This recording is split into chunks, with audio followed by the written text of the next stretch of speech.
Hello मेरे प्यारे बच्चों, कैसे हो आप सब लोग। आई होप बहुत अच्छे होंगे आप सब लोग। आज मैं लाइफ प्रोसेसेस का लेक्चर नंबर 10 लेकर आया हूं। आज हम पढ़ेंगे ह्यूमन रेस्पिरेटरी सिस्टम। एक वीडियो में हम लोग ह्यूमन रेस्पिरेटरी सिस्टम को पूरा समझ लेंगे। चलिए शुरू करते हैं इस वीडियो को। इस टॉपिक के ऊपर ऑलरेडी हम लोगों ने एक लेक्चर कर रखा है रेस्पिरेशन के ऊपर, जिसमें मैं आपको एरोबिक एनारोबिक रेस्पिरेशन के बीच में डिफरेंस बताया था और ये भी बताया था कि रेस्पिरेशन होता क्या है। अगर उस वीडियो को आप नहीं देखे हैं तो लिंक है डिस्क्रिप्शन बॉक्स में। आज आपका जो भी ह्यूमन रेस्पिरेटरी सिस्टम से रिलेटेड डाउट होगा, टोटल डाउट क्लियर हो जाएगा बस एक वीडियो में। ये क्लास 10 का बहुत इंपॉर्टेंट टॉपिक है। यहाँ से आपके एग्जाम में क्वेश्चंस पूछे जाएंगे। कई लोग हमसे ये पूछते हैं कि बोर्ड का पेपर कैसा आएगा, तो आपका पेपर ट्रिकी आएगा। हमेशा साइंस का पेपर ट्रिकी आता है। अगर आप ध्यान से नहीं पढ़ेंगे तो गड़बड़ होने का चांस रहेगा। अगर और ज्यादा ध्यान से नहीं पढ़ेंगे तो छूटेगा भी। ठीक है, चलिए शुरू करते हैं इस लेक्चर को। आज क्या पढ़ना है? Human respiratory system. एकदम ध्यान से पढ़िएगा, पेपर बहुत ट्रिकी आने वाला है। हेडिंग डालते हैं, ह्यूमन रेस्पिरेटरी सिस्टम। सबसे पहले हम लोग ह्यूमन रेस्पिरेटरी सिस्टम को ड्रॉ करना सीखते हैं। कैसा होता है ह्यूमन रेस्पिरेटरी सिस्टम? चलिए, एकदम आसान है।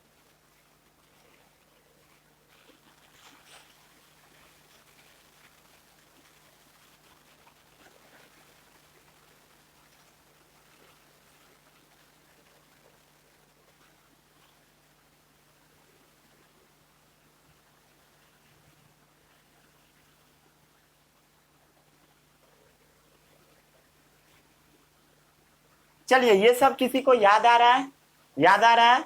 ये पाइप कहां चला जा रहा था बताइए? डाइजेस्टिव सिस्टम में। और ये जो आगे वाला पाइप है ये कहां चला जाएगा? रेस्पिरेटरी सिस्टम में। क्लियर है सभी लोगों को या नहीं है क्लियर? क्लियर है तो बताइए क्लियर है। ठीक है,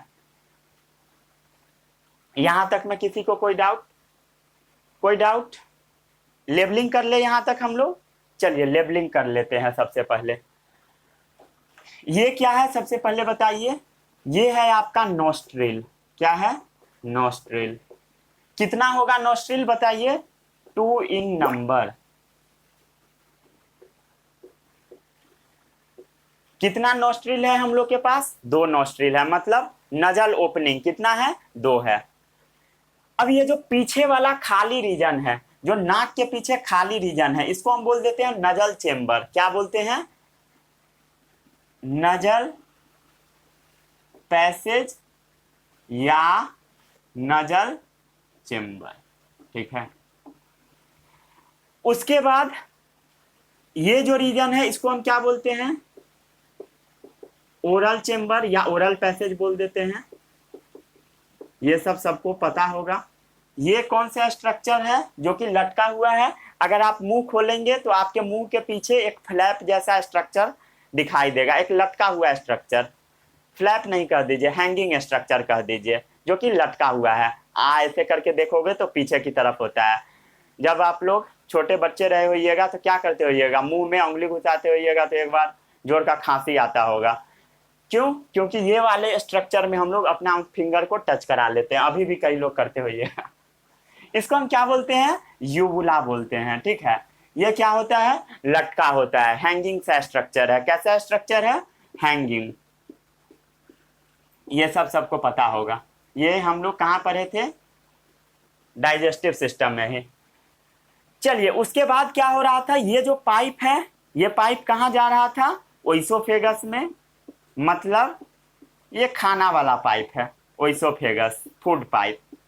इससे आपको इस चैप्टर में मतलब नहीं है। इस टॉपिक में आपको इससे कोई मतलब नहीं है। खाना वाले के बारे में हम लोग पिछले टॉपिक में एकदम अच्छे से पढ़ चुके हैं। आपको मतलब है इस पाइप के बारे में आज। ठीक है, इसके बारे में स्टडी करना है, इस पाइप के बारे में। चलिए, ये जो पाइप है, ये जो पाइप है, इस पाइप के यहां पर एक छोटा सा स्ट्रक्चर पाया जाता है जो कि फूला हुआ होता है, ठीक है, फूला हुआ सा स्ट्रक्चर, स्वॉलन सा। जैसे ये गला है, गला में क्या है, ये फूला हुआ सा स्ट्रक्चर दिखाई दे रहा होगा आपको, स्वॉलन स्ट्रक्चर, ठीक है। इसको हम बोल देते हैं लैरिंग्स। क्या बोलते हैं? लैरिंग्स बोल देते हैं। इसी का दूसरा नाम होता है वॉइस बॉक्स। इसको हम क्या बोलते हैं? और वॉइस बॉक्स भी बोल देते हैं, ठीक है। आपको एक चीज समझ में आ रहा होगा, जो नाक से हवा जाएगा, नाक से जो हवा जाएगा और ये जो मुंह से जो फूट जाएगा, वो आपस में दोनों एक जगह पे मिलता है। यहां पर क्या होगा, यहां पर खाना, यहां पर हवा, दोनों आपस में मिलेगा। समझते हैं थोड़ा सा। ये मान लेते हैं हवा है, ये क्या है? हवा। ये क्या है? खाना, रोटी, ठीक है। ये क्या है? रोटी। ये क्या हुआ? हवा और रोटी क्या हो गया? आपस में मिल गया। जिस जगह पर दोनों मिलता है उस जगह को हम बोल देते हैं फेरिंग्स। क्या बोलते हैं? फेरिंग्स। कई लोग फेरिंग्स और लैरिंग्स में बहुत ज्यादा कंफ्यूज होते हैं। भाई फेरिंग्स मतलब समझ रहे हो? फेरिंग्स थोड़ा फूड से रिलेटेड लग रहा है, फसे फेरिंग्स, फसे फूड, ठीक है। तो ऐसे याद रखिएगा, फेरिंग्स वो रीजन है जहां पर फूड और एयर मिलता है, ठीक है। ये क्या है बताइए? Common passage between, common passage for food and air. Simple. Clear है? सभी लोगों को क्लियर है ये सब? चलिए, ये क्लियर है। उसके बाद क्या होता है थोड़ा सा समझिए। ये जो आपका ओइसोफेगस वाला ओपनिंग है, इस ओपनिंग का जो ये वाला रीजन है, इसको हम बोल देते हैं क्या चीज? क्या बोलते हैं? गलेट बोलते हैं। क्या बोलते हैं? गलेट। ये जो ओपनिंग है इसको हम बोलते हैं गलेट, ठीक है। और ये जो आपका रेस्पिरेटरी सिस्टम वाला ओपनिंग है, ये वाला जो आपका ओपनिंग है, ये वाला, इस ओपनिंग को हम बोल देते हैं ग्लॉटिस। इस ओपनिंग को क्या बोलते हैं हम लोग? ग्लॉटिस बोलते हैं। क्या बोलते हैं? ग्लॉटिस। ग्लॉटिस बोलते हैं, ठीक है। अब ये जो ग्लॉटिस है ना, इसके ऊपर ने फ्लैप पाया जाता है। फ्लैप का मतलब समझते हो? ढक्कन, कवर। क्या पाया जाता है? कवर पाया जाता है। इसके ऊपर एक ढक्कन पाया जाता है, ठीक है, ऐसा ढक्कन।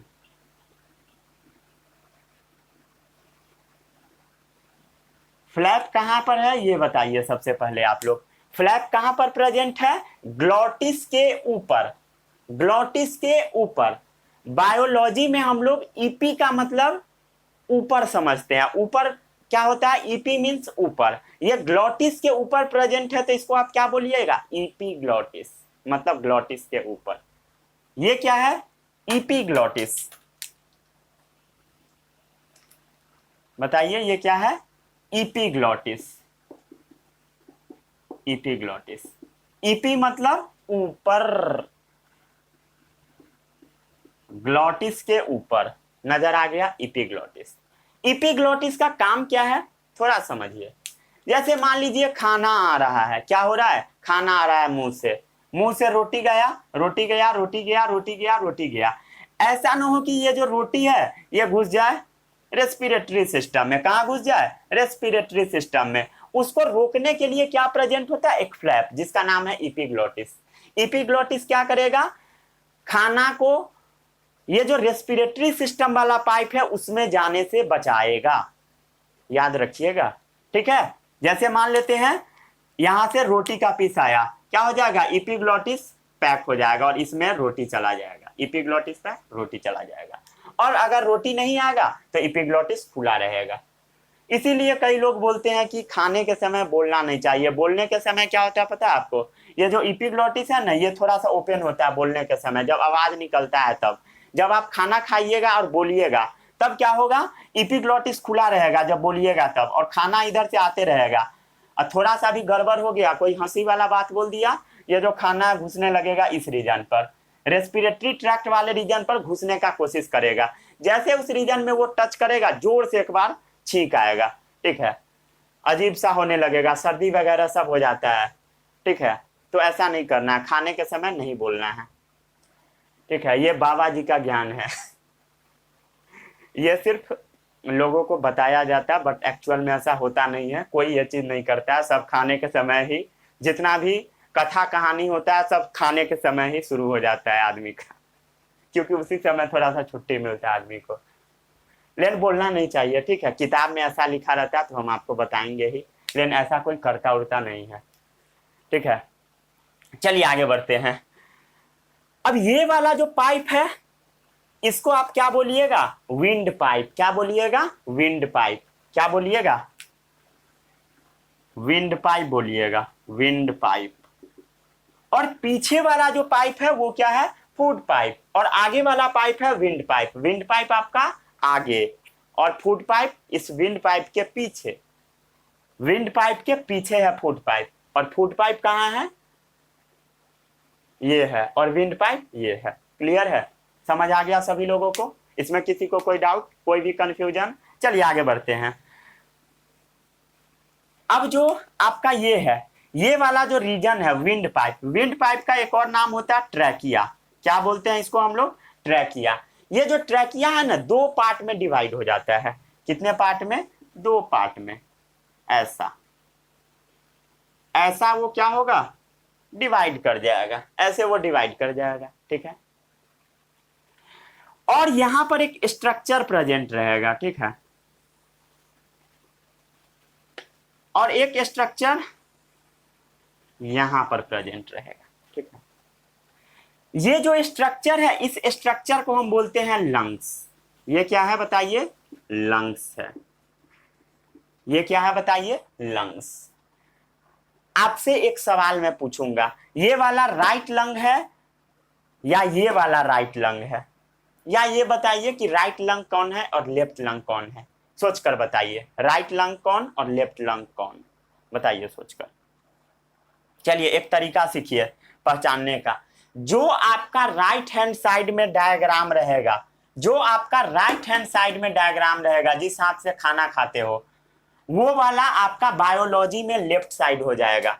मतलब ये जो बोर्ड पर मैं डायग्राम बनाया, ये किस साइड चला गया? लेफ्ट साइड चला गया। ये टोटल स्ट्रक्चर कहाँ है बताइए? लेफ्ट है, लेफ्ट साइड है, ठीक है। और ये टोटल स्ट्रक्चर कहाँ है? Right side. वेरी इंपॉर्टेंट, इसको भूलिएगा नहीं। नहीं समझ में आ रहा है? जैसे यहाँ खड़ा हो जाइए, जैसे हम ऐसे डायग्राम बना रहे हैं, तो जो हमारा राइट साइड है, वो जो बोर्ड पर जब मैं डायग्राम बनाऊंगा तो ये लेफ्ट साइड चला जाएगा। ये स्ट्रक्चर कहाँ गया? Left side. और ये स्ट्रक्चर कहाँ गया? Right side. समझ आता है सभी लोगों को या नहीं आता? अरे भाई आना चाहिए, इसमें है क्या जो नहीं समझ आएगा? ठीक है, ये समझ आ गया। चलिए आगे बढ़ते हैं। अब ये जो आपका ट्रैकिया है, इसके बारे में थोड़ा सा बात कर लेते हैं। ये जो ट्रैकिया है ना, इसके ऊपर ना कार्टिलेज लगा होता है। कार्टिलेज क्या होता है पता है सभी लोगों को? जैसे हड्डी क्या होता है, सबसे पहले ये बताइए। हड्डी एकदम हार्ड चीज होता है। जैसे देखिए हाथ में क्या है? हड्डी प्रेजेंट है। इससे क्या है? हाथ हमारा हार्ड है, यहाँ से आप फोल्ड नहीं कर सकते हैं, ठीक है, यहाँ से आप इसको फोल्ड नहीं कर सकते हैं। लेकिन कार्टिलेज ऐसा हड्डी है जिसको आप फोल्ड कर सकते हैं। कार्टिलेज ऐसा हड्डी है जिसको आप फोल्ड कर सकते हैं, मतलब लचीला हड्डी है, ऐसा कह सकते हैं आप। जैसे देखिए कान का हड्डी, हिलाइए, कान को इस रीजन पर हिलाइए, क्या हो रहा है? हिल रहा है, मतलब यहाँ पर क्या है? कार्टिलेज। कार्टिलेज को क्या बोल सकते हैं आप? सॉफ्ट बोन्स, ठीक है। ये जनरल टर्म है समझने का, ठीक है। ऐसा बोलना गड़बड़ है, लेकिन फिर भी समझने के लिए हम लोग बोल देते हैं। ऐसा हड्डी जो लचीला हो, प्लायेबल हो, उसको हम बोल देते हैं क्या चीज? कार्टिलेज। चलिए यहां पर क्या रहेगा? कार्टिलेज प्रेजेंट रहेगा। क्या प्रेजेंट रहेगा बताइए? कार्टिलेज रहेगा। ये देखिए कार्टिलेज एकदम लचीला होगा, कार्टिलेज ऐसा कार्टिलेज रहेगा, ऐसा। ये जो कार्टिलेज है ना, सी शेप का होगा। कैसा होगा? सी शेप, मतलब ऐसा कार्टिलेज। जैसे ये मान लेते हैं आपका लंग्स है, लंग्स नहीं सॉरी ट्रैकिया है, ठीक है, ये ट्रैकिया है, तो इसके ऊपर ऐसा कार्टिलेज रहेगा, सी शेप, ऐसा ऐसा सी शेप कार्टिलेज, ठीक है। पीछे की तरफ खाली है, ये देखिए सी शेप। कैसा है बताइए? सी शेप कार्टिलेज, ठीक है। किस शेप का कार्टिलेज है बताइए? सी शेप। कैसा कार्टिलेज है? सी शेप, सी शेप कार्टिलेज। ठीक है, क्लियर है? किसी को इसमें कोई डाउट नहीं होना चाहिए। चलिए, अब आपका जो ये ट्रैकिया होता है आगे जाकर दो रीजन में डिवाइड हो गया। आगे जाकर ये क्या हुआ? दो रीजन में डिवाइड हो गया। क्या हुआ? आगे जाकर ये दो रीजन में डिवाइड हुआ। अब ये जो दोनों रीजन है इसको हम बोल देते हैं ब्रोंकाई। क्या बोलते हैं? क्या बोलते हैं बताइए? इसको हम बोलते हैं ब्रोंकाई। ठीक है, क्या बोलते हैं इसको हम? ब्रोंकाई। आगे जाकर ये जो ब्रोंकाई होता है ना टूट जाता है। क्या होता है? आगे जाकर ये डिवाइड कर जाता है। चलिए इसको डिवाइड करवाते हैं थोड़ा सा। दोनों लंग्स में ये डिवाइड करेगा ऐसा, हर जगह ये जाकर डिवाइड कर जाएगा। रुक जाइए,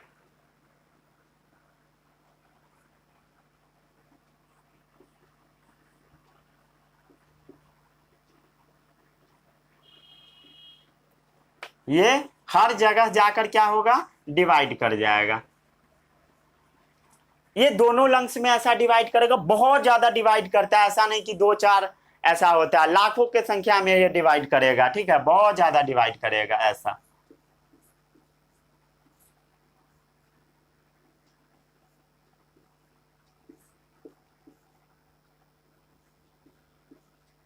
ऐसा देखिए, ये डिवाइड करता चला जाएगा। ठीक है, जहां तक आपको बनाने का मन है वहां तक बना लीजिए। ठीक है, ये बहुत ज्यादा डिवाइड करेगा, हर रीजन पे डिवाइड करेगा। ठीक है, ब्रोंकाई क्या हुआ? ब्रोंकाई से छोटा छोटा छोटा छोटा ट्यूब निकलने लगा। क्या हुआ? ब्रोंकाई से छोटा छोटा छोटा छोटा क्या हुआ? ट्यूब निकलने लगा। अब ये जो ब्रोंकाई से छोटा छोटा ट्यूब निकला है ना इसको हम बोलते हैं ब्रोंकियोल। क्या बोलते हैं बताइए? ये जो छोटा वाला ट्यूब सब है इसको हम बोलते हैं ब्रोंकियोल। क्या बोलते हैं बताइए? ब्रोंकियोल्स बोलते हैं। अब ये जो ब्रोंकियोल होता है ना इसका जो सबसे लास्ट वाला पोजीशन होता है टर्मिनल पोजीशन। कौन सा पोजीशन? टर्मिनल। ये जो आपका इसका लास्ट वाला पोजीशन है इसके ऊपर ना बैलून जैसा स्ट्रक्चर पाया जाता है। कैसा स्ट्रक्चर? बैलून जैसा। कई लोग आपको बताएंगे अंगूर जैसा, तो कैसा है? बैलून जैसा, अंगूर जैसा स्ट्रक्चर पाया जाता है। चलिए बना देते हैं अंगूर। ठीक है, बैलून बना देते हैं, बैलून जैसा सोलन सा स्ट्रक्चर। ठीक है, हर जगह पे होगा, टर्मिनल पोजीशन पे एकदम भरा पड़ा होगा एल्वियोली। ऐसा नहीं है कि एक ही होगा, लाखों के संख्या में होगा, पूरा में भरा होगा। ठीक है, बैलून जैसा स्ट्रक्चर, इसको हम क्या बोलते हैं? एल्वियोली। क्या बोलते हैं बताइए? ये क्या है? एल्वियोली, या एल्वियोलाई भी कई लोग इसको पढ़ते हैं। चलिए, अब ये जो स्ट्रक्चर है ना इस स्ट्रक्चर को पकड़ के रखने के लिए कुछ स्ट्रक्चर चाहिए। ये जो आपका रेस्पिरेटरी सिस्टम है वो ऊपर में ऐसे रखा हुआ है, तो नीचे से कुछ बेस चाहिए, कुछ सपोर्ट चाहिए। तो इसका जो सपोर्ट होता है वो होता है डायाफ्राम। क्या होता है सपोर्ट? डायाफ्राम। ये डायाफ्राम इसके नीचे में प्रेजेंट होता है जो कि इसको पकड़ के रखता है, होल्ड करके रखता है। ठीक है, डायफ्राम का बहुत रोल होता है। क्या क्या रोल होता है उसके बारे में अभी हम स्टडी करेंगे। ये क्या है बताइए? डायाफ्राम। क्या है? डायाफ्राम। क्या है? डायाफ्राम। अब आपका जो राइट लंग है और आपका जो लेफ्ट लंग है इस दोनों के बीच में एक स्ट्रक्चर पाया जाता है जिसका नाम है दिल। क्या पाया जाता है? दिल। वो वाला दिल नहीं, वो वाला दिल। ठीक है, वो वाला दिल नहीं, ये वाला दिल पाया जाता है। ठीक है, तो ये स्ट्रक्चर कहां प्रेजेंट है? इस साइड में। इस साइड में एक गड्ढा प्रेजेंट है आपके लेफ्ट लंग में। क्या प्रेजेंट है? एक गड्ढा नजर आ रहा है, गड्ढा। इस गड्ढा में दिल घुसा हुआ है लेफ्ट साइड। ये जो गड्ढा इसको हम बोलते हैं मीडियस्टेनम। क्या बोलते हैं? मीडियस्टेनम। मीडियस्टेनम, इसी गड्ढा में आपका दिल पाया जाता है। चलिए इसको छाप लीजिए फटाक से। छापिए तो। अच्छा लग रहा है देखने में? लग ही रहा होगा, आई थिंक लग रहा होगा।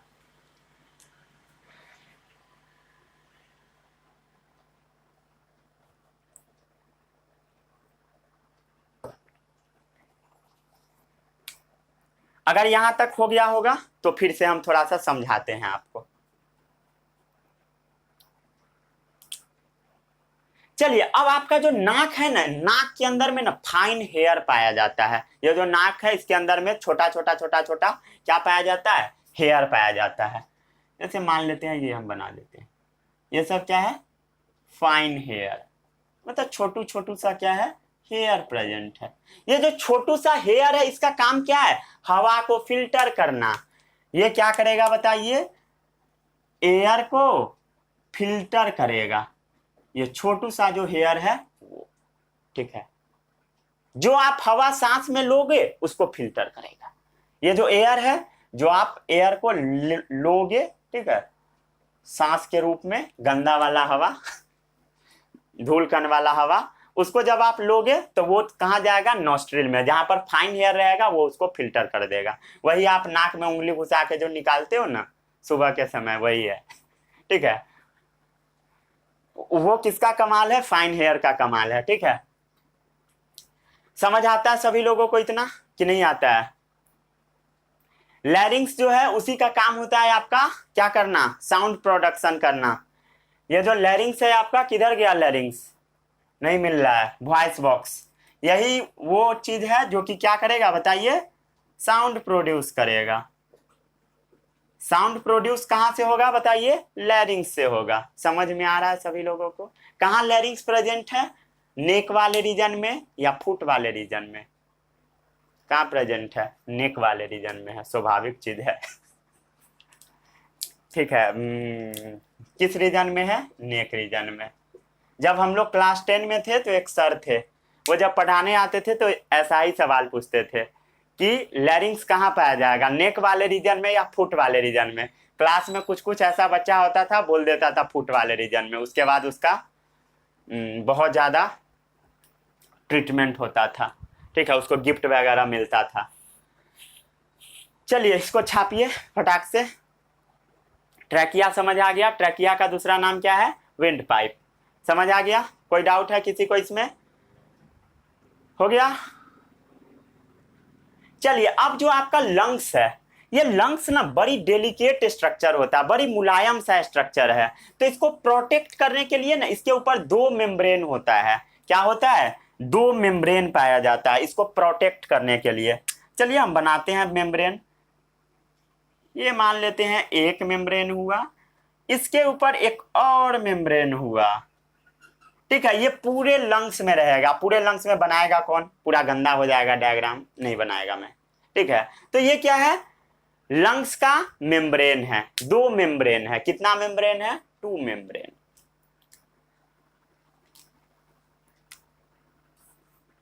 दो मेम्ब्रेन है। ये जो दो मेम्ब्रेन है इसको हम बोल देते हैं प्ल्यूरा। क्या बोलते हैं? प्ल्यूरा। लंग्स के लिए हमेशा वर्ड यूज होता है प्ल्यूरा। और ये जो दो प्ल्यूरा है इसके बीच में पानी पाया जाता है, फ्लूइड पाया जाता है। इस फ्लूइड को हम बोल देते हैं प्ल्यूरल फ्लूइड। क्या बोलते हैं?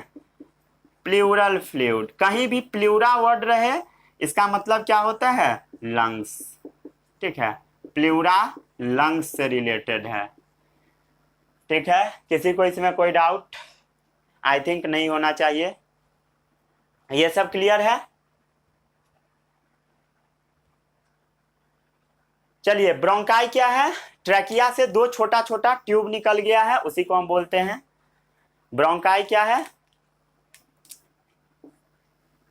ट्रैकिया से जो दो स्मॉल ट्यूब निकला है उसको हम क्या बोल रहे हैं बताइए? ब्रोंकाई बोल रहे हैं। समझ आ रहा है सभी लोगों को? समझ आ रहा है, ठीक है। ब्रोंकाई सब divided into a smaller tube, जिसको हम क्या बोले हैं? ब्रोंक्यूल, ठीक है। ब्रोंकाई सब divided into a smaller tube, जिसको हम क्या बोल दिए? ब्रोंक्यूल्स। क्लियर है? समझ आता है सभी लोगों को? चल इसको छापिए तो फटाक से।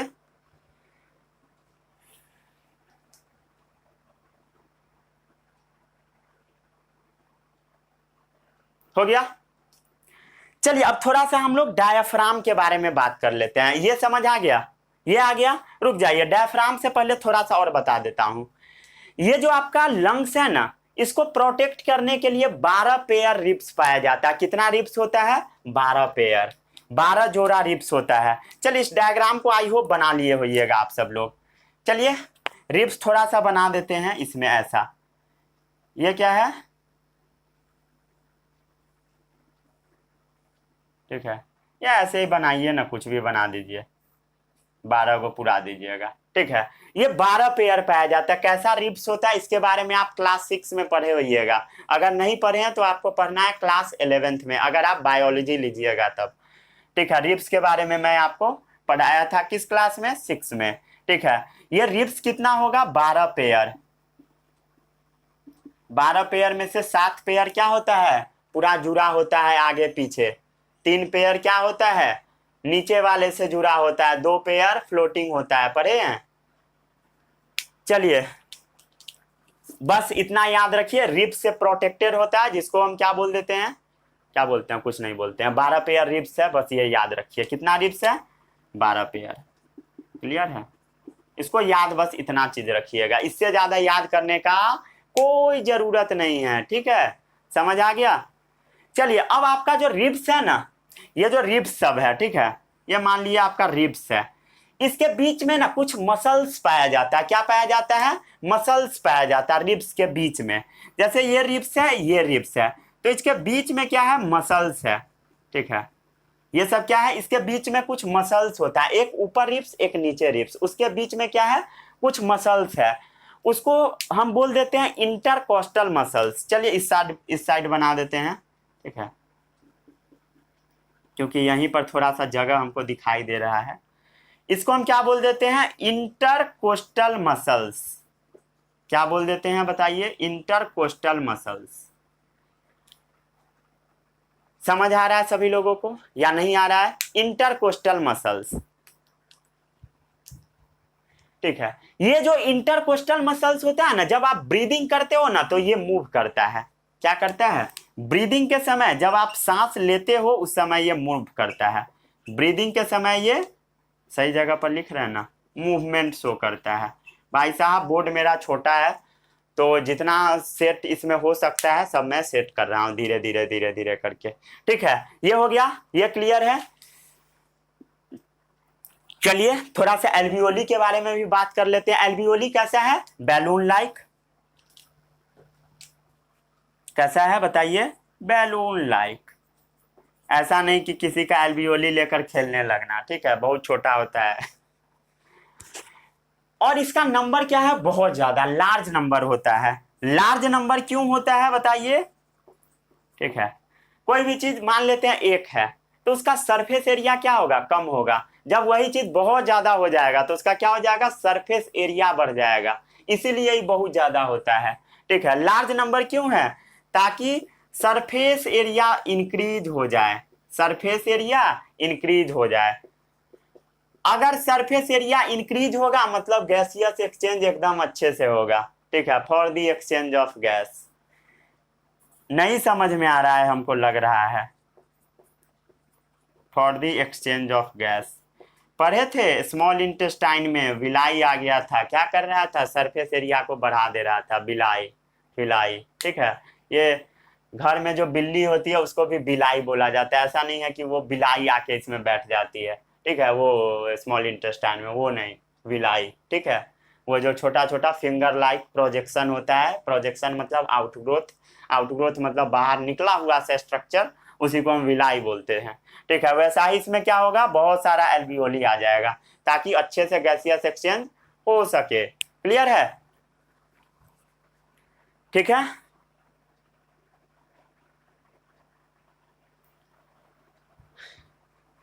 अब आपका जो डायफ्राम है ये क्या है ना? पार्टीशन है। ठीक है, आपका एब्डोमेन और थोरैक्स के बीच में ये पार्टीशन है। जैसे मान लेते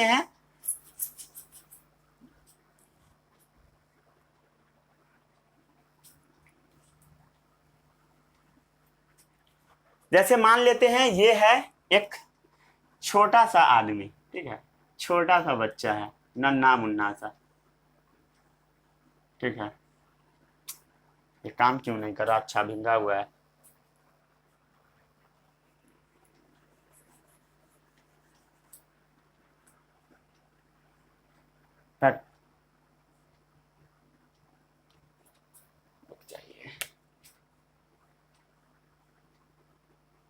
ठीक है, ये छोटा सा बच्चा है। ये छोटा सा बच्चा का जो बॉडी है ना, इसको हम दो पार्ट में डिवाइड कर देते हैं, ठीक है। जो नीचे वाला है उसको हम बोल देते हैं एब्डोमेन। क्या बोलते हैं? एब्डोमेन। और ऊपर वाला जो रीजन है, हिंगा हुआ है अभी, ये ऊपर वाला जो रीजन है इसको हम बोलते हैं थोरैक्स। क्या बोलते हैं? थोरैक्स। थोरैक्स ऊपर वाला रीजन, और ये वाला रीजन क्या है? एब्डोमेन। एब्डोमेन, ठीक है। और थोरैक्स और एब्डोमेन को जो सेपरेट कर रहा है उसको हम क्या बोलते हैं? Diaphragm.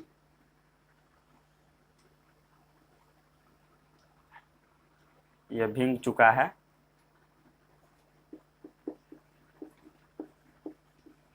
Diaphragm.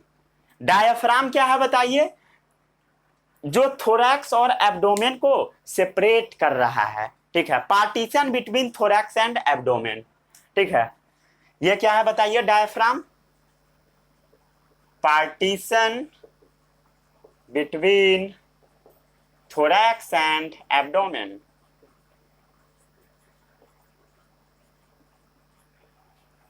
Partition between thorax and abdomen, clear है? ये क्या है? Partition between thorax and abdomen. और ये क्या है? Base of the chest cavity. जो आपका चेस्ट कैविटी है, इसका जो बेस है वो वही है डायफ्राम, ठीक है। Base of the chest cavity, clear है? समझ में आ रहा है सभी लोगों को? आ रहा होगा, आई होप।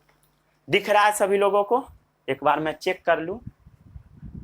हाँ, दिख रहा है।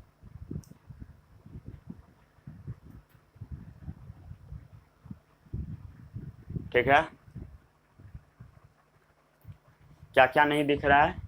थोड़ा सा नहीं दिख रहा है, 1 मिनट रुक जाइए। चलिए, अब दिख रहा है?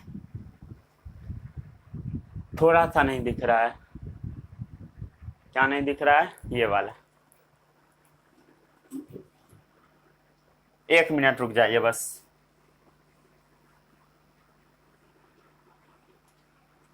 चलिए, कहाँ लिख दूं? कहाँ लिख दूं? डायफ्राम क्या है? Base of the chest cavity, ठीक है। चेस्ट कैविटी का क्या है? बेस है। चलिए, इसमें किसी को डाउट कोई भी नहीं होगा?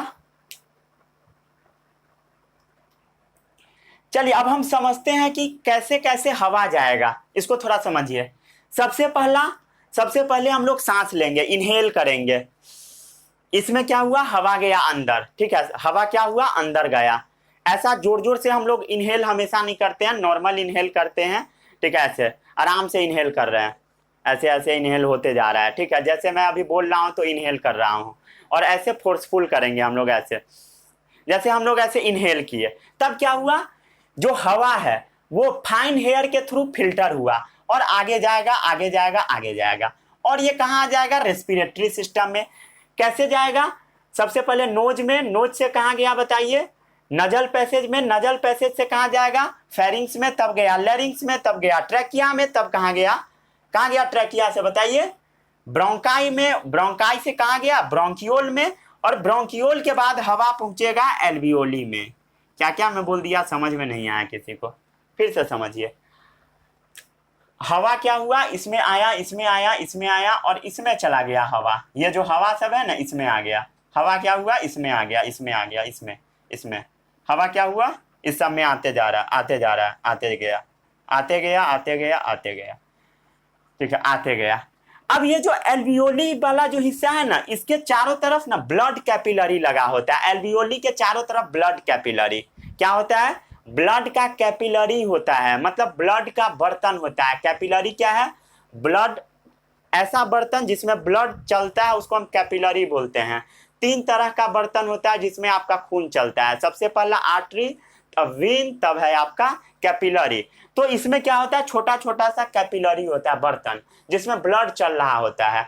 और क्या होता है? ये जो ऑक्सीजन हम लोग सांस में लेकर आते हैं ना, ऑक्सीजन, वो ऑक्सीजन चला जाता है ब्लड कैपिलरी में। कैसे जाता है उसके बारे में थोड़ी देर में अभी हम बात करते हैं। क्या होगा?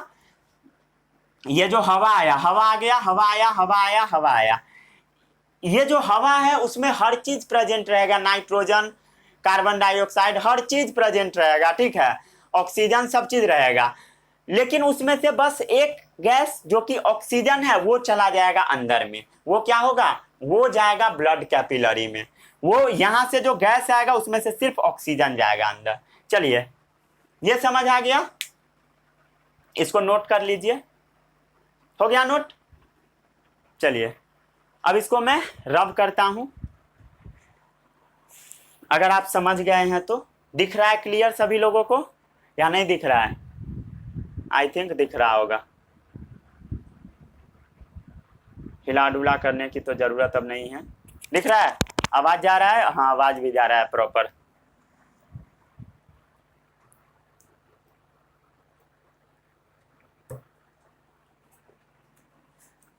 रब करूं? इतना अच्छा डायग्राम है, इसको रब करना पड़ रहा है। चलिए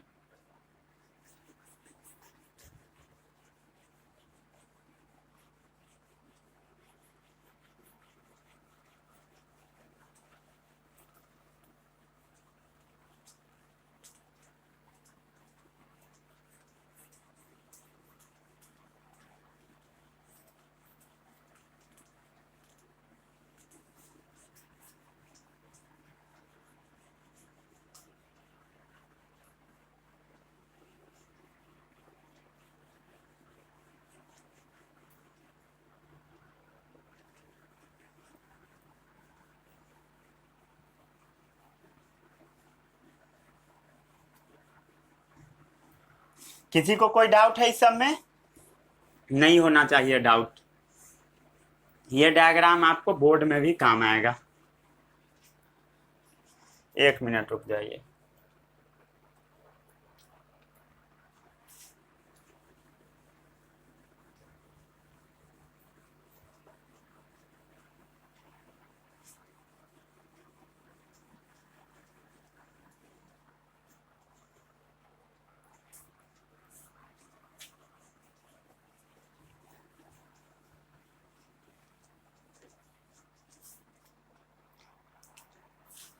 चलिए आगे बढ़ते हैं। अब हम देखते हैं कि रेस्पिरेशन में क्या क्या स्टेज होता है, different stages of respiration. Different stages of respiration, देखते हैं क्या क्या स्टेज होता है रेस्पिरेशन में। डिफरेंट स्टेजेस ऑफ रेस्पिरेशन, सबको समझ आ गया रेस्पिरेटरी सिस्टम? चलिए एक बार फिर से ड्रॉ कर लेते हैं छोटा सा।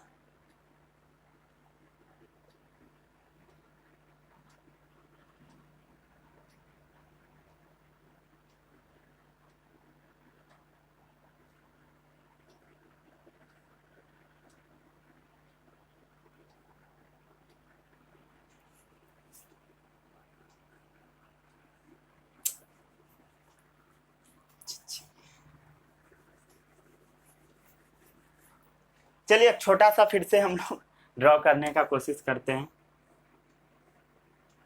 बहुत गंदा सा डायग्राम बनेगा।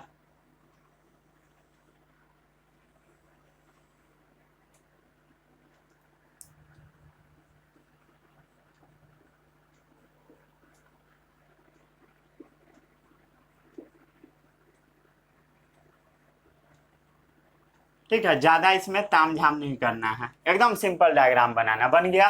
ठीक है, रेस्पिरेटरी सिस्टम आपका रेडी है, इसमें ज्यादा कुछ अब करना नहीं है। अगर बहुत अच्छा से बनाना है वो वाला डायग्राम मैं प्रेफर करूंगा आपको।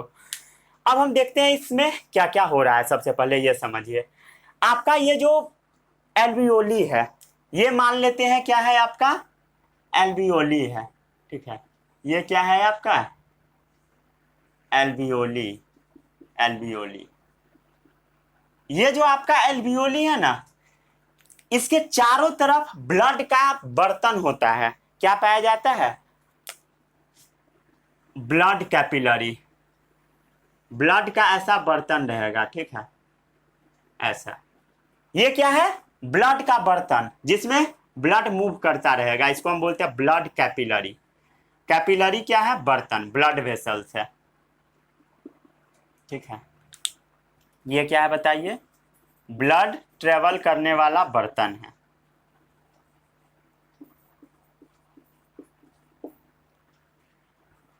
क्लियर है, सबको समझ आता है ये?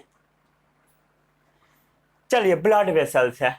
अब क्या हुआ, एल्वियोली क्या किया, ऑक्सीजन नहीं, टोटल गैस को लेकर आएगा। ये क्या है, हर गैस को क्या हुआ, यहां तक लेकर पहुंचेगा, हर गैस को यहां तक लेकर पहुंचेगा।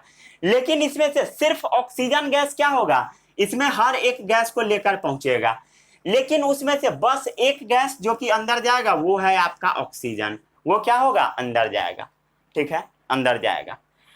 और इसमें पूरे बॉडी से जो CO2 लेकर आया रहेगा, CO2 कब बनता है, रेस्पिरेशन के दौरान जो बनेगा ना, वो इसमें डाल देगा। समझ में नहीं आ रहा है हमको लग रहा है, ठीक है। CO2 एक्चुअल में यहीं पर गैसियस एक्सचेंज चल रहा है। ऑक्सीजन इसमें डाल दिया गया और CO2 इसमें डाल दिया गया। जो आप इनहेल करते हो ऑक्सीजन, एक्सेल करते हो CO2। ऐसा नहीं उसमें दूसरा गैस नहीं होता, वो भी होता है, बट उसका अमाउंट थोड़ा कम होता है, उसको हम लोग कंसीडर नहीं करते हैं, ठीक है, समझ आ गया। चलिए अब हम लोग थोड़ा सा बात कर लेते हैं रेस्पिरेशन का स्टेज कैसा कैसा होगा। तो रेस्पिरेशन का 2 स्टेज होता है, ठीक है। कितना स्टेज होगा, 2 स्टेज। सबसे पहला जो रेस्पिरेशन है उसको बोला जाता है एक्सटर्नल रेस्पिरेशन। क्या बोला जाता है बताइए, एक्सटर्नल रेस्पिरेशन। एक्सटर्नल रेस्पिरेशन है ना, जो आपका ऊपर में चल रहा है रेस्पिरेशन, वो सब एक्सटर्नल है, ठीक है। यहां तक जो रेस्पिरेशन होगा, यहां तक जो गैस आएगा वो एक्सटर्नल है, एल्वियोली तक, वो क्या है, एक्सटर्नल, जिसमें आप ब्रीदिंग करते हो, ठीक है। क्या करते हो, ब्रीदिंग।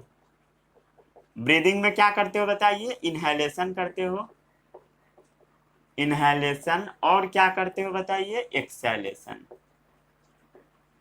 मार्कर का इंक खत्म, रुक जाइए इंक लेकर आता हूं।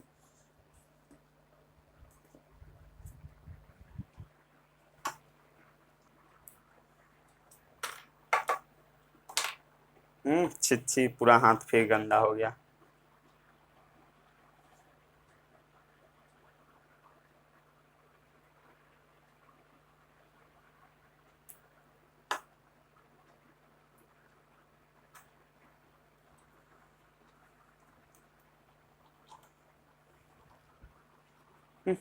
पूरा हाथ गंदा हो गया।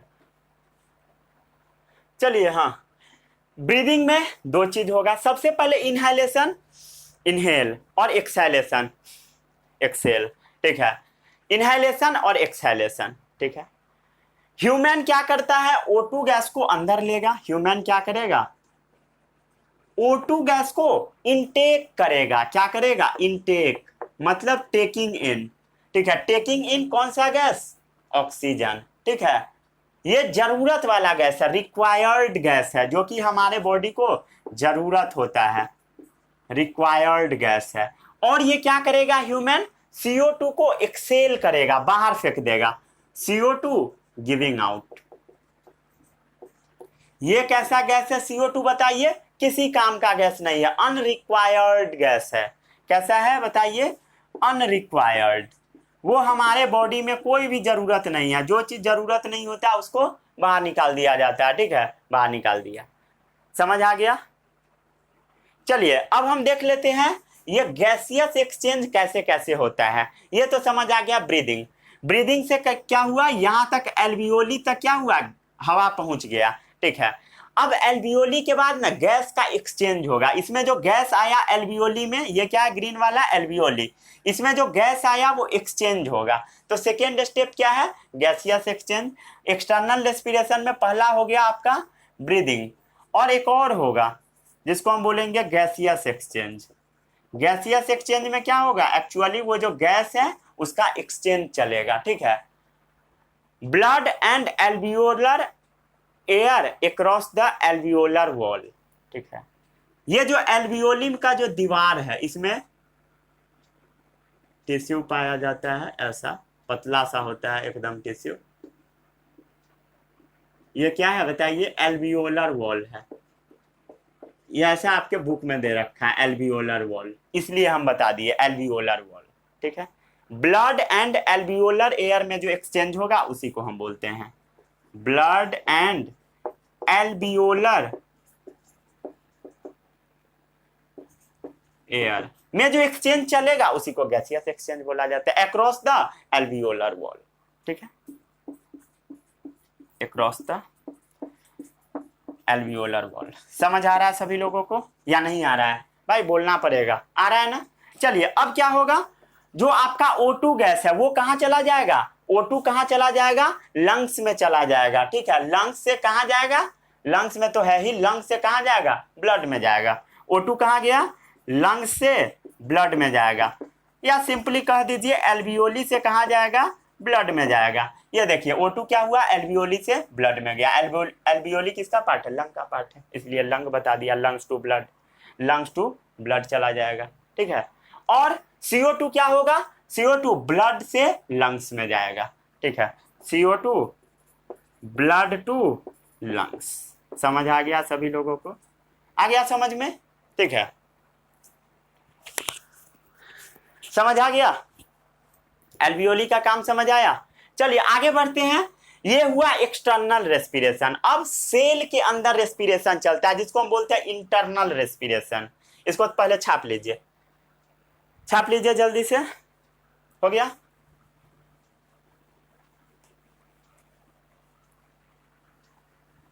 अब ये वाला जो रेस्पिरेशन है ये तो हो गया, ये सब एक्सटर्नल रेस्पिरेशन था। ठीक है, अब क्या होगा, ये जो खाना है, ठीक है, थोड़ा समझने का कोशिश कीजिए, 1 मिनट ध्यान से सुनिएगा। सबसे पहले क्या हुआ, रेस्पिरेशन के लिए क्या चीज का जरूरत पड़ता है? पीछे कॉपी खोल कर देखिए, क्या चीज का? CO2 का और खाना का जरूरत पड़ता है। ठीक है, समझ आ रहा है? चलिए, समझ आ गया?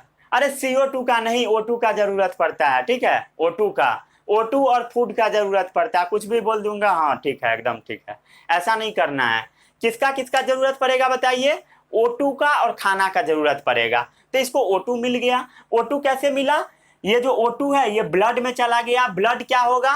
ब्लड चला जाएगा हार्ट में। ठीक है, वेंस के थ्रू जाएगा हार्ट में। ठीक है, हार्ट में चला जाएगा। हार्ट क्या करेगा? पंप करके हर जगह पहुंचा देगा। कैसा ब्लड पहुंचाएगा? ऑक्सीजनेटेड, जिसमें ऑक्सीजन प्रेजेंट रहेगा। इसके बारे में हम आपको हार्ट में पढ़ाएंगे। ठीक है, अभी डरना नहीं है इस सब चीज से। ठीक है, वो क्या हो जाएगा, हार्ट क्या करेगा? हर जगह ऑक्सीजनेटेड ब्लड को पहुंचा देगा। और ब्लड का जो वेसल्स होता है हर एक सेल तक पहुंच जाता है। ठीक है, कैपिलरी वगैरह हर एक सेल तक पहुंच ही जाता है। और सेल में क्या करेगा? ये ऑक्सीजन भी दे देगा और फूड भी दे देगा। जब फूड ऑक्सीजन मिल गया तो रेस्पिरेशन कर लेगा। और वही जो रेस्पिरेशन के दौरान CO2 निकलेगा, वही CO2 क्या होगा? ब्लड में चला जाएगा और ब्लड से एक्सेल हम लोग कर देंगे। ब्लड में जाएगा, ब्लड से एल्वियोली में, एल्वियोली से वो ये उल्टा पैसेज के थ्रू वापस आ जाएगा नाक से। समझ आ गया? ये क्या है आपका? मुंह है। ठीक है, ये क्या है? नोज है। कई लोग सोच रहे होंगे ये क्या दूगो पाइप बना हुआ है, मुंह नाक है। ठीक है, ये क्या है बताइए? फेरिंग्स है, फेरिंग्स। ठीक है, ये लैरिंग्स। ठीक है, ये सब आपको आता होगा समझ में थोड़ा बहुत। ठीक है, ये समझ आ गया। अब हम बात कर लेते हैं इंटरनल रेस्पिरेशन के बारे में। इंटरनल रेस्पिरेशन, इंटरनल रेस्पिरेशन हो कहाँ रहा है बताइए? सेल के अंदर। इसीलिए इसका नाम एक और पड़ गया, सेल्यूलर रेस्पिरेशन। क्या नाम पड़ गया? Cellular respiration. क्यों? क्योंकि ये कहाँ हो रहा है? Takes place inside our cell, inside our cells. ठीक है, ये हमारे सब सेल्स में हो रहा है, इसलिए हो रहा है। इसीलिए इसका नाम क्या है? Cellular respiration. इंटरनल रेस्पिरेशन कहाँ होगा? जब गैसियस एक्सचेंज बिटवीन जो आर्टरी से ब्लड जाएगा और बॉडी सेल तक पहुंचाएगा, वहीं पर होगा। ठीक है, ये इक्वेशन सबको याद है? याद है कि भूल गए? याद है ना?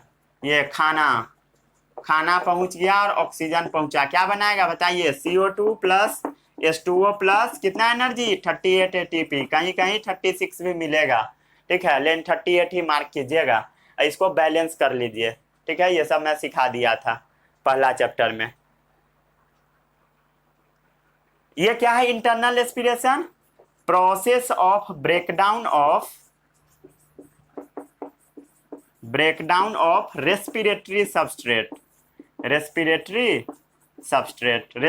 सबस्ट्रेट क्या है? ऐसा चीज जो कि रेस्पिरेशन में मदद करे। जैसे रेस्पिरेटरी सबस्ट्रेट यहाँ क्या है? ग्लूकोज हो गया, C6H12O6। ये क्या है बताइए? क्या है? रेस्पिरेटरी सबस्ट्रेट है ये वाला, जो कि रेस्पिरेशन में मदद करेगा फूड के ब्रेकडाउन में। In the cell to release energy, कहाँ होगा ये बताइए? इन द सेल्स में होगा, और इससे क्या होगा? टू रिलीज एनर्जी, और इसी से आप कोई भी काम कर पाइएगा, और इसी से क्या कीजिएगा? आप काम कीजिएगा फॉर परफॉर्मिंग वेरियस फंक्शन।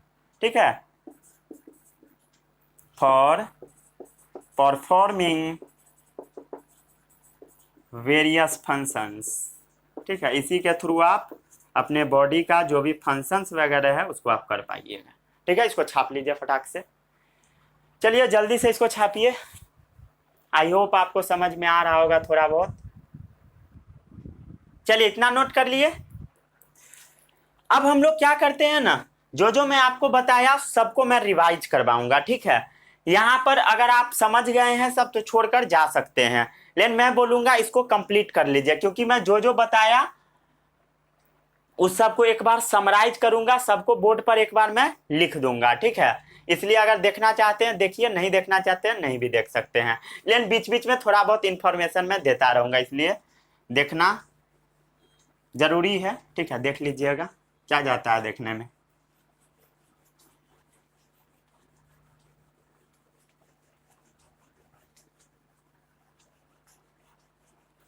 ये स्टेजेस समझ आ गया। इस स्टेजेस को हम लोग काफी डिटेल में अभी पढ़ेंगे। ठीक है,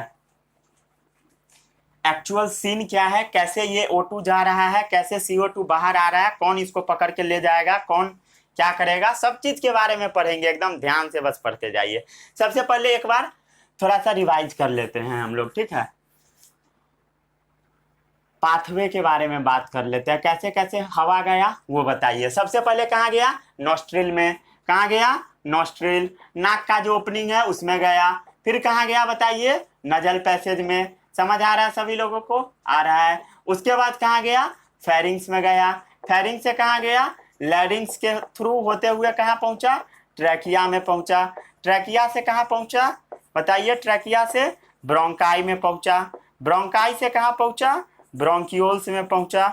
ठीक है, कहाँ पहुंचा? ब्रोंकियोल्स में। ब्रोंकियोल से कहाँ पहुंचा? एल्वियोली में पहुंचा।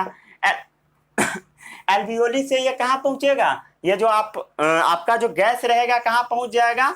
ब्लड में पहुंचेगा। ठीक है, ब्लड स्ट्रीम में चला जाएगा, और ब्लड स्ट्रीम से कहाँ पहुंचेगा? आपके सेल तक पहुंचेगा, जहां पर एक्चुअल में रेस्पिरेशन होगा। रेस्पिरेशन मतलब ब्रेकडाउन होगा फूड का, जो ग्लूकोज का एक्चुअल में ब्रेकडाउन होगा। एक्चुअल रेस्पिरेशन जो होगा वो कहाँ होगा? सेल्स में होगा। कहाँ पहुंचा? आपके सेल्स तक। समझ आ गया? Nostril, nasal passage, pharynx, लैरिंग्स, trachea. ठीक है, ट्रैकिया के बाद क्या आ गया? लंग्स आया। लंग्स में क्या है आपका? Bronchi, bronchioles, alveoli, blood. उसके बाद कहाँ पहुंचेगा? सेल्स में चला जाएगा। समझ आ गया? ट्रैकिया के बाद ये सब किसका हिस्सा है? सब लंग्स में ही रहता है। ठीक है, डाल सकते हैं आप लंग्स, ना मन है नहीं भी डालिएगा तो कोई बात नहीं है। ठीक है, ये एक बार रिवाइज हो गया, समझ आ गया। इसमें सब कर लीजिएगा लेबलिंग। ठीक है, इसमें लेबलिंग करके एक बार देखिएगा, खुद से बनाकर लेबलिंग कीजिएगा। ठीक है, क्योंकि एग्जाम में पूछा जाएगा। चलिए अब हम लोग बात कर लेते हैं थोड़ा सा मैकेनिज्म के बारे में। ये रिवाइज हो गया पूरा पैसेज।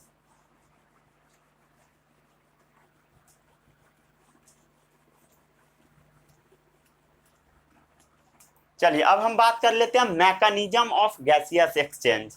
ठीक है, हेडिंग डालिए, mechanism of gaseous exchange in humans. Humans में गैसियस एक्सचेंज का मैकेनिज्म क्या क्या है? चलिए शुरू करते हैं। हम लोग सबसे पहले क्या करते हैं? ब्रीदिंग। ब्रीदिंग में क्या करते हैं बताइए? ब्रीदिंग में सांस क्या लेते हैं? O2। ठीक है, क्या करते हैं? O2। O2 को क्या करते हैं हम लोग? इनटेक करते हैं। कहाँ से करते हैं? From atmosphere. ठीक है, एटमॉस्फेयर से क्या किए? O2 को ले लिए। इस प्रोसेस को हम बोलते हैं इंस्पिरेशन। क्या बोलते हैं? इंस्पिरेशन, या इसी का दूसरा नाम है इनहेलेशन। ठीक है, वो वाला इंस्पिरेशन नहीं। ठीक है, जो आप यूट्यूब पे बहुत ज्यादा सुनते होगे। ठीक है, इनहेलेशन या इसको हम बोल देते हैं इंस्पिरेशन, ठीक है। और CO2 को क्या करेगा, एग्जिट करेगा, मतलब बाहर निकालेगा, बाहर निकालेगा कहाँ, एटमॉस्फेयर में। इस प्रोसेस को हम क्या बोलते हैं, एक्सहेलेशन। इसी का दूसरा नाम है एक्सपीरेशन। क्या है, एक्सपीरेशन, एक्सहेलेशन, या इसी को हम एक्सहेलेशन बोल देते हैं, एक्सपीरेशन बोल देते हैं, ठीक है। सबसे पहले अब हम लोग बात कर लेते हैं इनहेलेशन के बारे में। किसके बारे में, इनहेलेशन के बारे में। काफी डिटेल में हम लोग पढ़ेंगे, ठीक है, एक एक चीज के बारे में पढ़ेंगे, जितना अभी तक पढ़े हैं सब।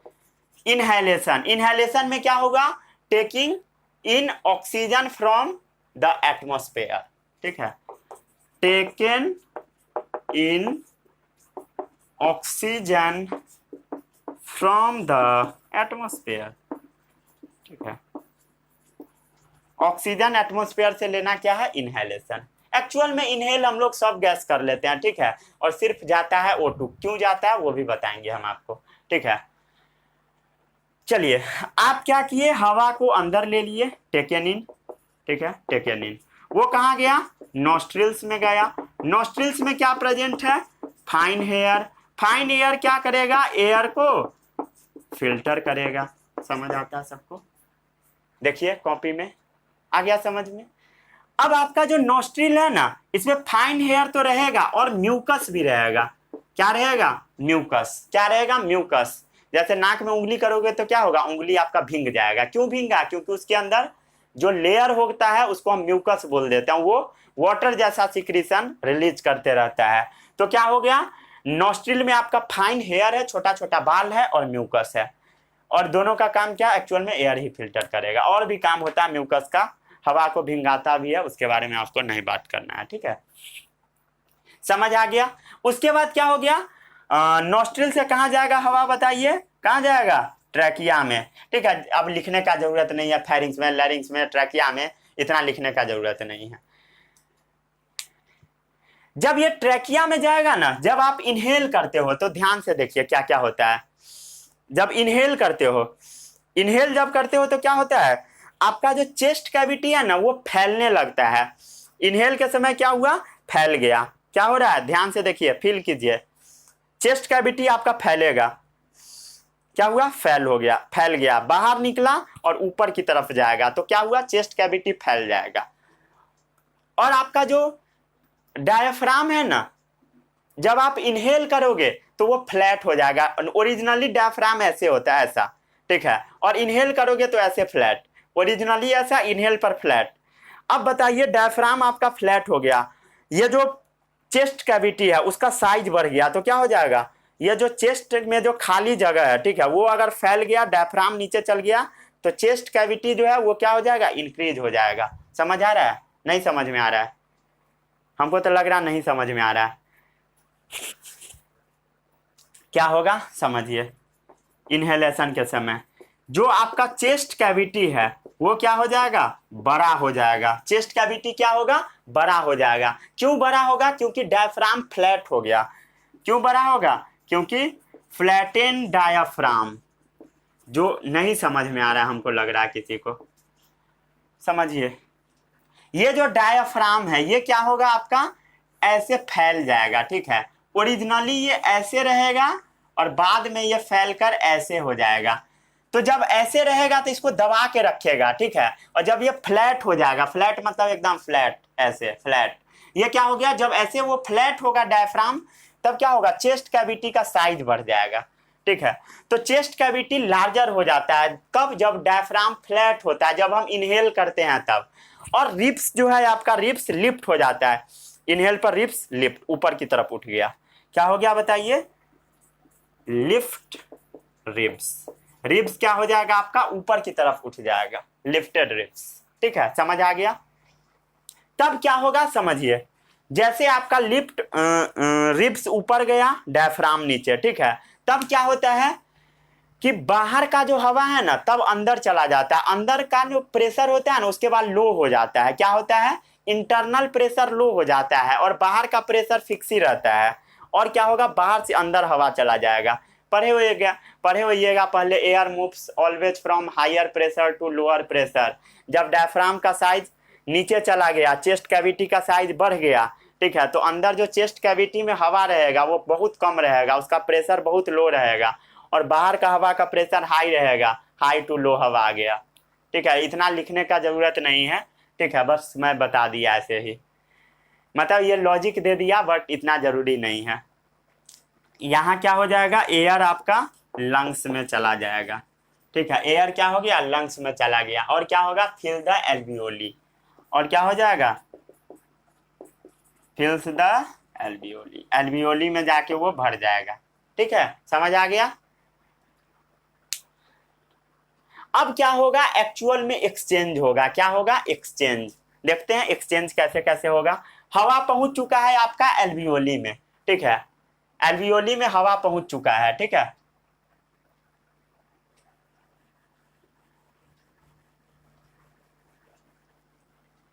अब एक्चुअल में ये जो डायग्राम बना है उसके बारे में थोड़ा सा बात होगा।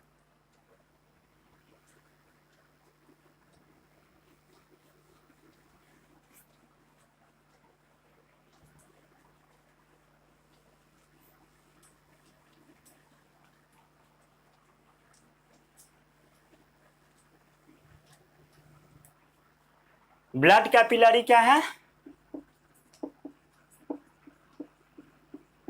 ब्लड वेसल्स है, समझ आता है सभी लोगों को। चलिए अब हम लोग कहाँ हैं, ये कैसे गैसियस एक्सचेंज CO2 और O2 का होता है, exchange of oxygen and CO2, ठीक है। चलिए, exchange of O2 and CO2 इन कहाँ, एल्वियोली, एल्वियोली वाले रीजन में कैसे एक्सचेंज होता है उसके बारे में थोड़ा सा बात कर लेते हैं। आपका जो वॉल्स ऑफ एल्वियोली जो है, एल्वियोली का जो वॉल है उसके चारों तरफ बहुत सारा क्या है, ब्लड का कैपिलरी है, extensive network of blood vessels. क्या है बताइए, extensive network of blood vessel, बहुत ज्यादा ब्लड वेसल का नेटवर्क है, extensive network of blood vessels. आपको नजर आ रहा होगा, ब्लड वेसल्स का क्या एकदम नेटवर्क है, ब्लड कैपिलरी जैसे यहां बैठा हुआ है, ठीक है। तब क्या होगा समझिए, ये क्या करेगा ना, ब्लड में से जो CO2 है वो क्या करता है, एल्वियोली में सबसे पहले रिलीज करेगा। ये ब्लड जो इसमें आएगा, ठीक है, ये जो ब्लड आएगा, ठीक है, ब्लड आएगा, तो ये जो ब्लड है ये ना CO2 वाला ब्लड है, ठीक है, कैसा ब्लड है, CO2 वाला।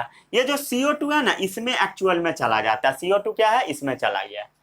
जो CO2 रिच ब्लड है वो कहां चला जाएगा, एल्वियोली में चला जाएगा। Blood releases CO2 into alveoli, blood releases CO2 into alveoli, blood क्या करेगा, CO2 को एल्वियोली में दे देगा, ठीक है। और ऑक्सीजन क्या करेगा, ब्लड में ले लेगा, और ऑक्सीजन क्या करेगा, ब्लड में ले लेगा, जो कि आपको दिखाई दे रहा है, ठीक है। एक्चुअल में इसका बहुत सारा लॉजिक होता है, ऐसा क्यों होता है उसके बारे में आपको नहीं पढ़ना है, 11th में आप पढ़िएगा इसके बारे में, ठीक है। समझ आ गया इतना।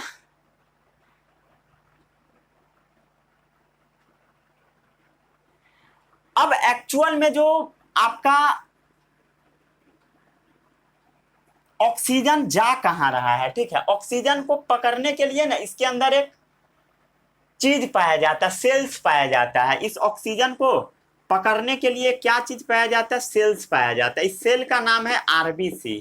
क्या नाम है, RBC, रेड ब्लड कॉर्पसल्स या रेड ब्लड सेल्स प्रेजेंट होता है, RBC। RBC में एक पिगमेंट होता है, ठीक है। सबसे पहले ये देख लीजिए, RBC में क्या होता है, हेमोग्लोबिन, पढ़े होइएगा, हेमोग्लोबिन।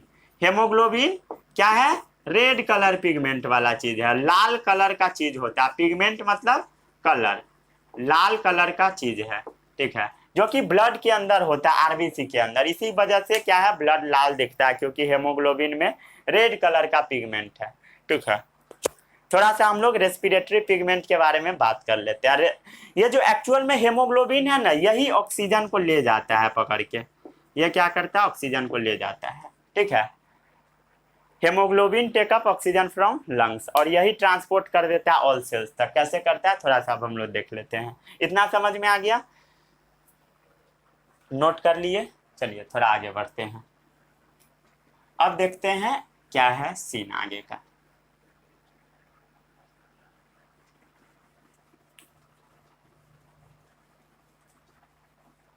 चलिए आगे का सीन हम लोग देख लेते हैं। थोड़ा सा बात कर लेते हैं रेस्पिरेटरी पिगमेंट के बारे में। रेस्पिरेटरी पिगमेंट वो क्या है बताइए। रेस्पिरेटरी पिगमेंट आपका हेमोग्लोबिन है। हेमोग्लोबिन क्या है, आपका रेस्पिरेटरी पिगमेंट है, ठीक है। कहाँ प्रेजेंट है, आरबीसी में। ये क्या करेगा, take up oxygen from lungs.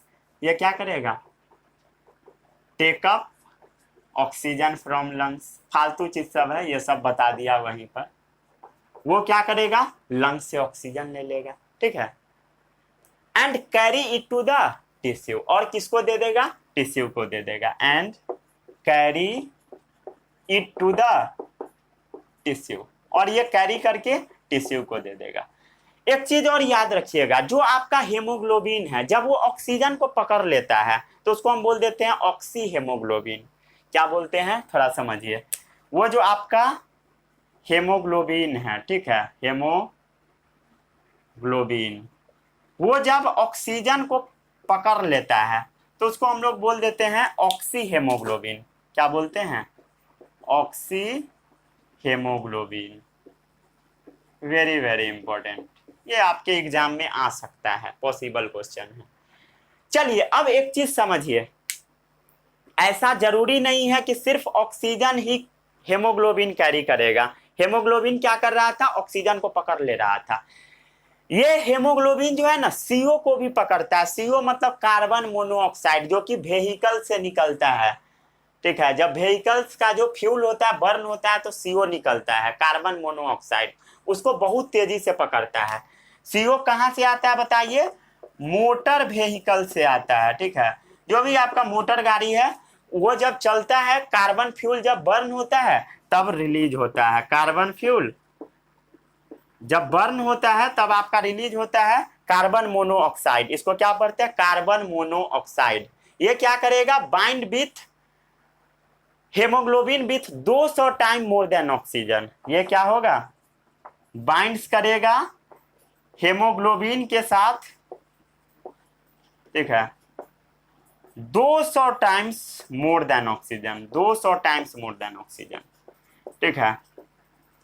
अगर आपके अगल बगल में कार्बन मोनोऑक्साइड प्रेजेंट है और ऑक्सीजन प्रेजेंट है तो आपका जो हेमोग्लोबिन है ना, सबसे पहले कार्बन मोनोऑक्साइड को पकड़ेगा, ठीक है। अगर कार्बन मोनोऑक्साइड बॉडी के अंदर जाएगा, आपके बॉडी के अंदर पॉइजनिंग हो जाएगा और डेथ भी हो जाएगा। कई बार ऐसा होता है कि वो जो ठंड वाला जगह होता है ना, वहां पर लोग लैंप जलाकर सो जाते हैं और सोए ही रह जाते हैं पूरे जिंदगी भर, मतलब खत्म हो जाते हैं due to the carbon monoxide, क्योंकि फ्यूल जलता है, कार्बन मोनोऑक्साइड बन जाता है, ठीक है। और इसके बाद जो कंपाउंड बनाता है, एंड फॉर्म्स कंपाउंड, ठीक है। जब कार्बन मोनोऑक्साइड और ऑक्सीजन मिल जाता है तो बना देता है कार्बोक्सी हेमोग्लोबिन, ठीक है। ये भी कभी कभी पूछ लेता है, हालांकि जरूरी नहीं है, ठीक है। चलिए अब हम बात कर लेते हैं एक्सैलेशन के बारे में। एक्सैलेशन क्या होता है, ठीक है। खत्म है, अब बस 5 मिनट का बचा हुआ है। नहीं समझ में आ रहा है या आ रहा है,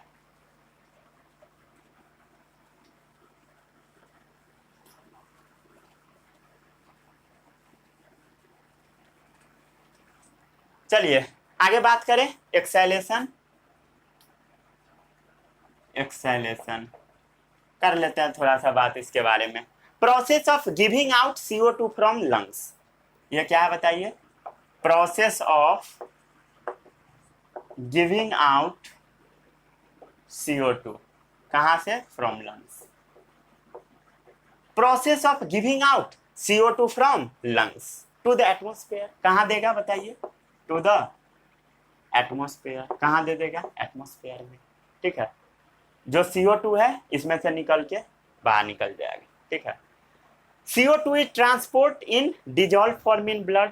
ठीक है, CO2 इज, ये सब पॉइंट है सारा गला, transported in dissolve form in blood, जो कि आपके NCERT में दे रखा है, लिखाना जरूरी है। ब्लड में जो CO2 का ट्रांसपोर्ट होगा डिजॉल्व फॉर्म में होगा, ब्लड में डिजॉल्व है और बाहर निकल जाएगा गैस फॉर्म में। ठीक है, समझ आता है? और क्या होगा? फ्रॉम ब्लड, ये क्या होगा? Passes to alveoli. कहाँ चला जाएगा? ब्लड से एल्वियोली में चला गया। ब्लड से कहाँ जा रहा है? एल्वियोली में जा रहा है, जो कि आपको दिखाई दे रहा है। तब क्या होगा? देखिए, जब आप एक्सेल करते हैं तो क्या हुआ? चेस्ट कैविटी जो है ना कॉम्प्रेस हो जाता है। क्या हो जाता है? Chest cavity compressed, chest cavity compress. Chest का जो कैविटी है पूरा गायब हो गया, एकदम छोटा हो जाएगा। क्यों? क्योंकि रिब्स जो है आपका रिलैक्स हो गया। क्या हो रहा है बताइए? Relaxation of ribs, relaxation of ribs. जो आपका रिब्स है ऐसे, तो रिब्स क्या हुआ? रिलैक्स हो गया। जो ऊपर गया था रिलैक्स हो गया, एकदम रिलैक्स। और इवन डायफ्राम भी आपका क्या हो जाएगा? रिलैक्स हो जाएगा। एंड डायाफ्राम, डायाफ्राम जो है आपका वो भी क्या हो जाएगा? रिलैक्स होगा। डायफ्राम जो नीचे ऐसे फ्लैट था वो ऊपर आ जाएगा। ठीक है, ठीक है, समझ आ गया? तब क्या होगा? तब क्या होगा समझिए, चेस्ट कैविटी छोटा हो गया, बाहर का एयर एकदम फिक्स रहेगा। ठीक है, और चेस्ट कैविटी क्या हो गया? छोटा हो गया। लॉजिक दे देता हूं, लॉजिक जरूरत नहीं है। चेस्ट कैविटी का साइज छोटा, तो छोटा हो गया तो उसमें एयर का प्रेशर ज्यादा हो गया, और बाहर का प्रेशर क्या है? फिक्स ही है। ठीक है, फिक्स है। और अंदर का प्रेशर बहुत हाई हो गया, तो अंदर से हवा बाहर आ जाएगा। Air moves always from higher pressure to lower. ठीक है, तो अंदर का हवा ज्यादा, तो हाई प्रेशर, यहाँ से हवा बाहर निकल जाएगा, मतलब एक्सेल कर दोगे आप CO2। ठीक है, तो क्या हो जाएगा? एक्सेल हो जाएगा। ठीक है, air force out from lungs. क्या होगा? Air forced out from lungs. Air को फोर्सफुली क्या किया जाएगा? लंग से निकाल दिया जाएगा। कहां पर? एटमॉस्फेयर। ठीक है, चलिए इसको छाप लीजिए, जल्दी से छाप लिए। रब कर दूं बोर्ड? समझ आ रहा है सभी लोगों को?